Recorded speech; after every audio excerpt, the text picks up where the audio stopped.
Hallelujah. It's good to see you again in the house. God bless you all, my great fans. I appreciate you all for your support. Thank you for watching my videos. Thank you for the awesome testimonies that I'm hearing from the comment section, from the calls, from the messages. I appreciate you all. I'm glad that this channel is a blessing to you. Please continue to stick with me here, and I assure you that you will continually be blessed by this channel in the name of Jesus. Today on my testimony, I'm just going to continue, and I'm titling today's testimony, The Breakup. Yes, the breakup.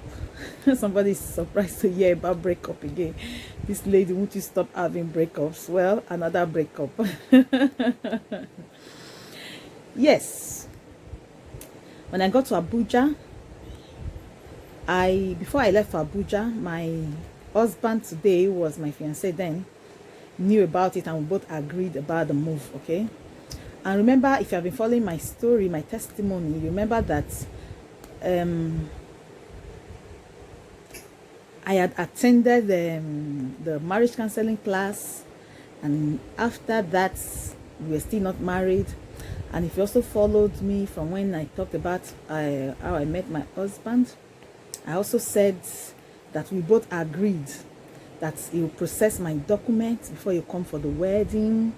So after the wedding, we just live together. That was the plan. We both agreed on that, because now the reason why I pushed that forward is because of the so many persons, even in church, right there in my church, you know, and some other friends that I know about, acquaintances and all that I know about, that I've had this encounter with people coming from abroad to marry them, and before we know it, they are still there, and then they are not able to join their husband. They are there as if they are not married, you know. Even though I knew that God wanted me to marry my husband, what was my fear?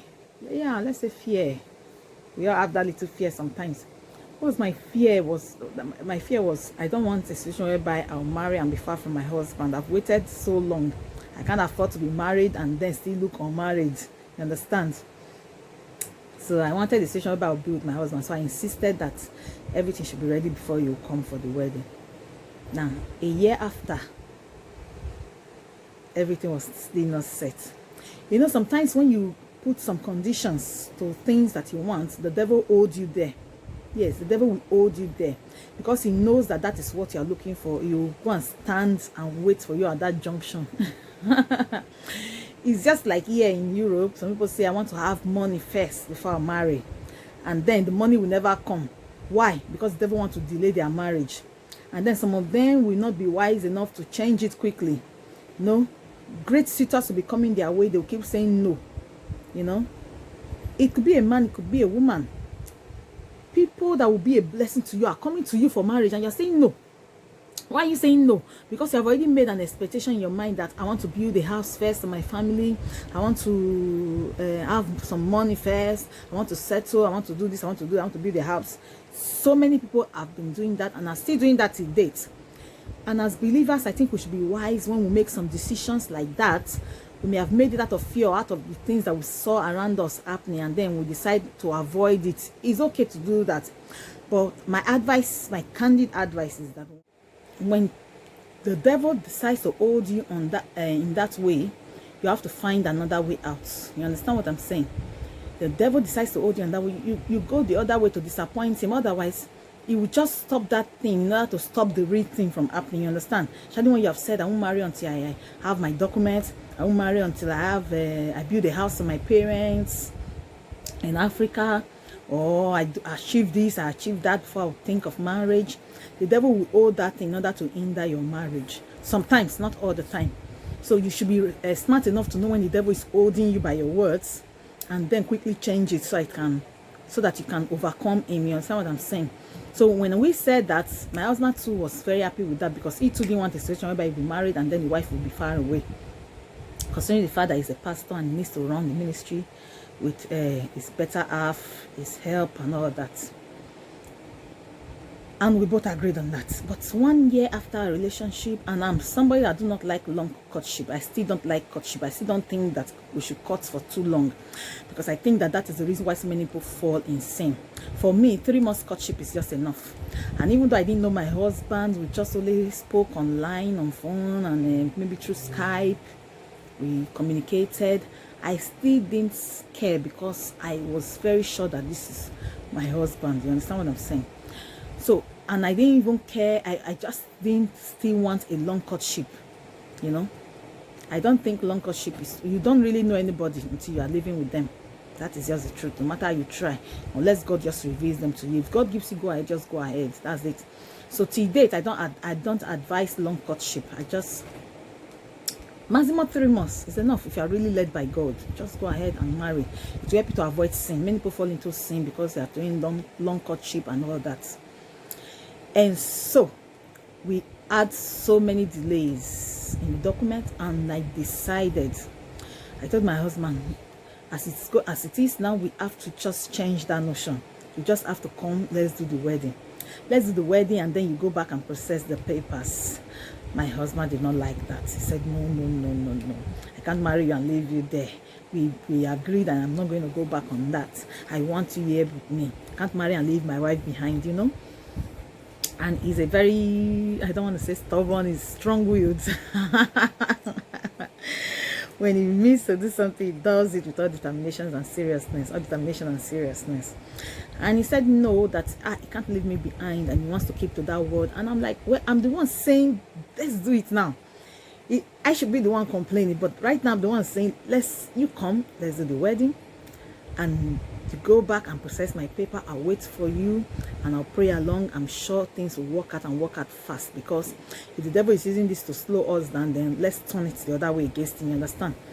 My husband did not like that. My husband said no, we should hold on a little, we should be patient. You know, sometimes it happens like that. You know, when you think about the story of Abraham and Sarah, when they were waiting for Isaac, I think the same thing happened along the way. Even though they were so sure, even though they believed God, along the way, Sarah became impatient. I think the impatient thing is easier with the women than with the men.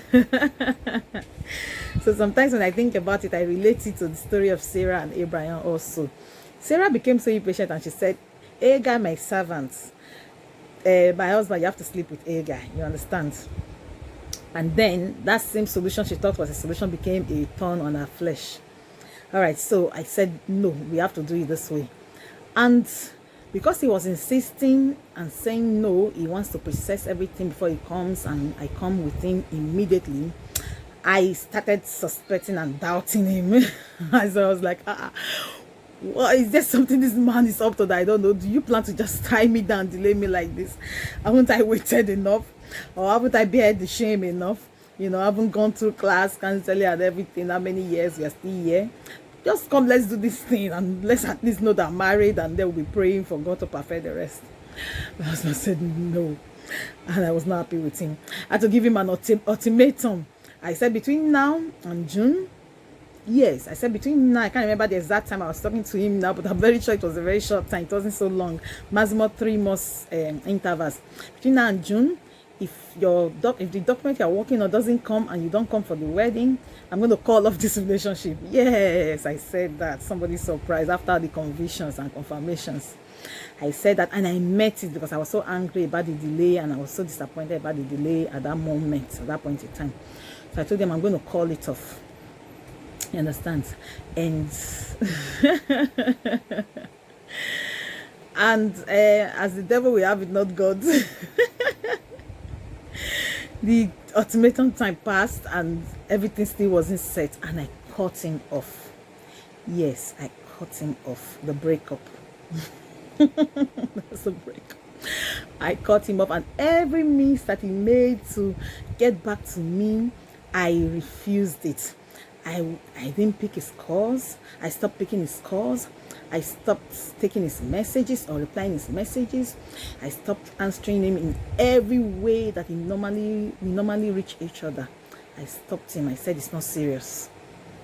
Yes, I said it's not serious. I said, if you're serious, you've kept me for more than a year, and I'm telling you now, come here, and you're still saying no. do you have ulterior motives and all that? I think the devil just created a kind of fear. And then let's relate it again to the story of Peter when he was walking on the sea, and then he started seeing the wind. Do we see winds, by the way? We don't see winds, but the Bible said he saw the winds. Why?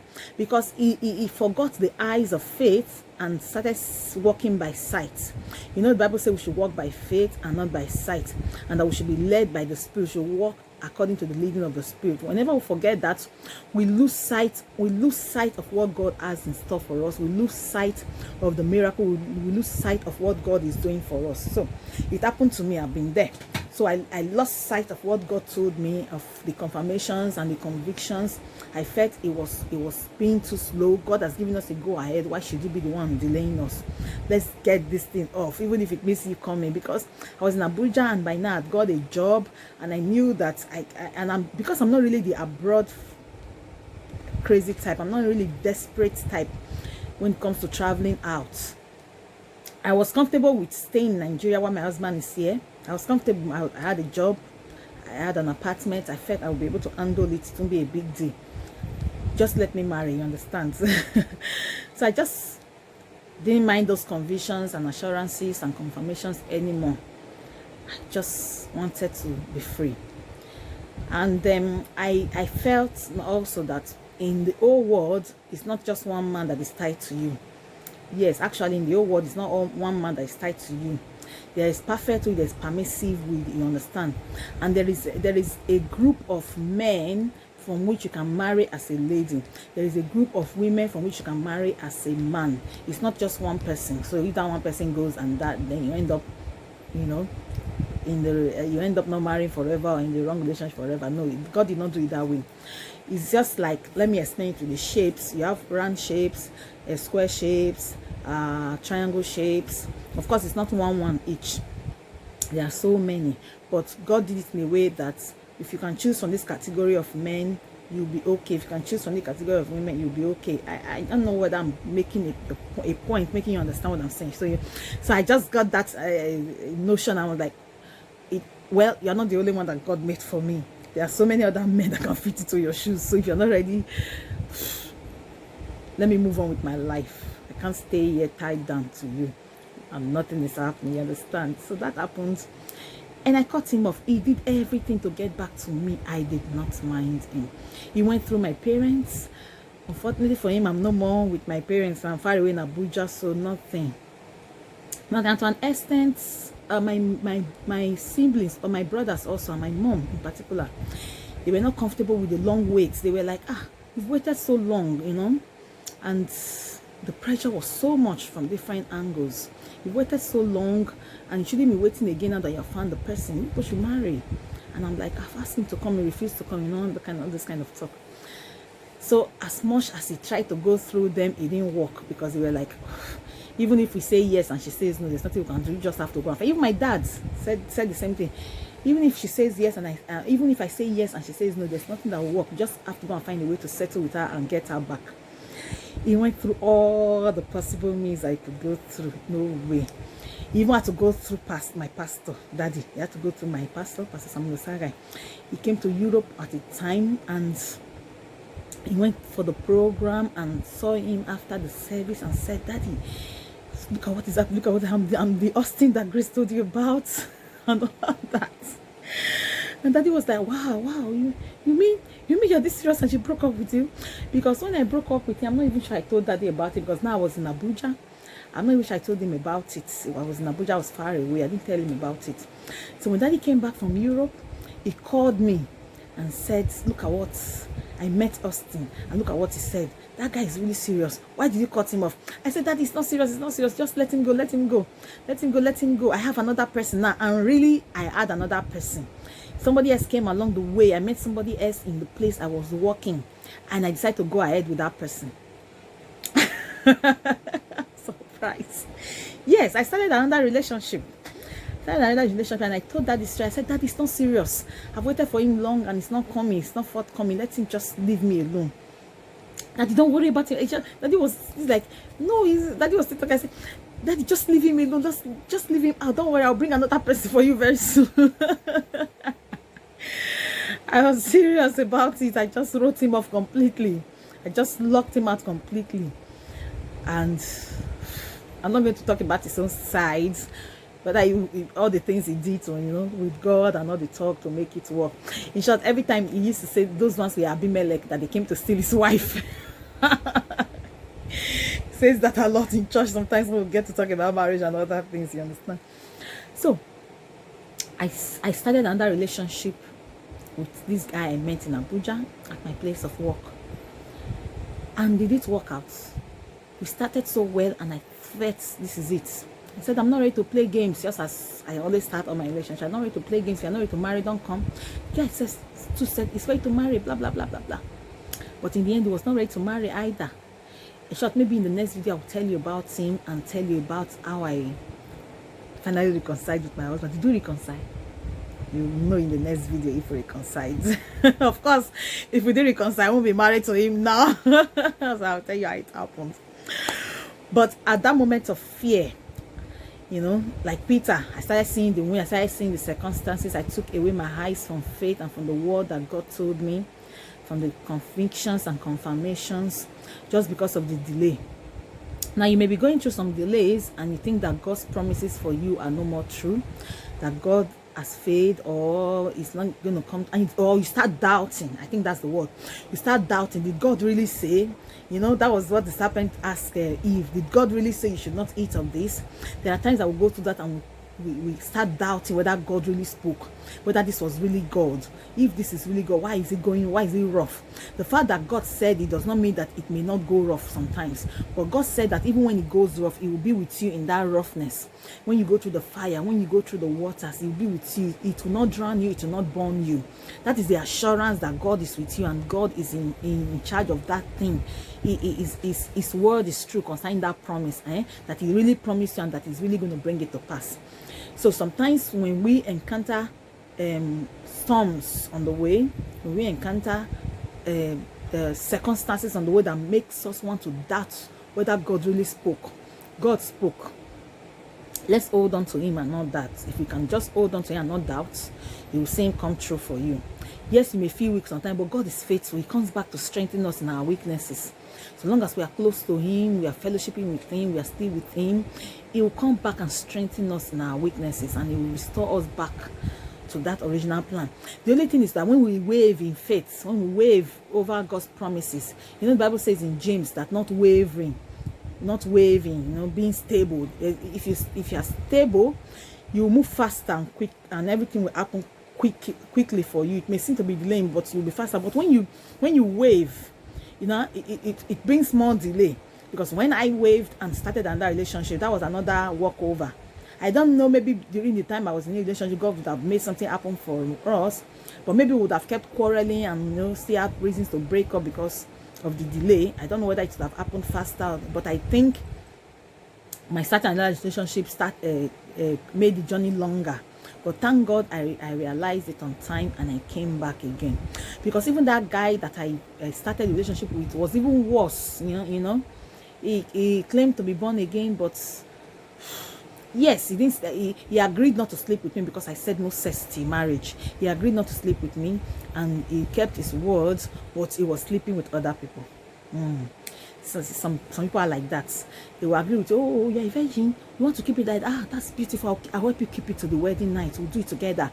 But behind you, they'll go and be doing some other things. And he was that kind of person until I discovered that he impregnated somebody. At a point, after he had said at the beginning that he doesn't mind helping me to keep it till the wedding night, he kept pressurizing me along the time. Sometimes he would just pretend that he's weak. Sometimes he would just come over to my house and pretend that he wants to sleep over. But not the sleepover, I will still not align, understand? And then sometimes he will just say, let's start making babies. How can you be making babies when you have not paid bride price?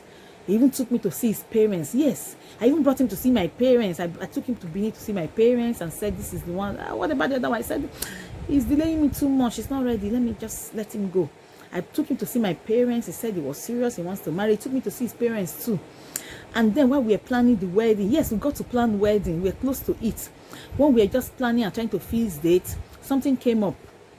yeah, something came up. His mother was late and the father wanted to remarry, so we decided to hold on for the father to remarry first before our own.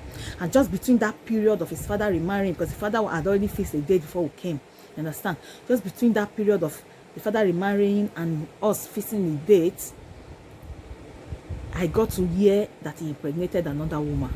And I was like, Jesus, what is this? What is this? Has happened to me before. The very first relationship I had. So if you have watched my video on my first love, if you have not seen it, go and check it out. My first love is on this channel too. I said, is affliction coming back a second time? You said, Lord, affliction will not come a second time. Is it coming back a second time? I'm going to talk to you about the remaining part when we see in my next video. Don't go away, stick with me. I hope you have been blessed by today's broadcast. I want you to know that whatever God told you is going to bring it to pass. Don't doubt him. Be patient with him. Don't see the circumstances. Don't see the wind like Peter saw and started drowning. When we see the wind, we start drowning in against the promises of God for us. We start drowning. To seem as if God has forsaken, but God never forsakes us. He's faithful to his word and he will bring it to pass. So stop looking at the circumstances. Stop walking by sight. Walk by faith. You know, I started counting my age and thinking of when will I have time for children, when will I have my children, because I was already in my mid-30s then. So I was like, when am I going to marry? You know, all those things. And I'm like, today, when I look back, I'm like, God, thank you for your faithfulness. Thank you for the second chance. And thank you for helping me. Because God helps us really when we are easy. He helps us. Because today I look back and I see my mates that are still single. And I pray for them with passion because I know how I felt then. Let alone up till now. They're still single, you understand? I pray for them with passion because I know what the kind of pressure and that they may be going through, because I went through pressure and I knew how I felt. That made me even start doubting what God told me, you understand?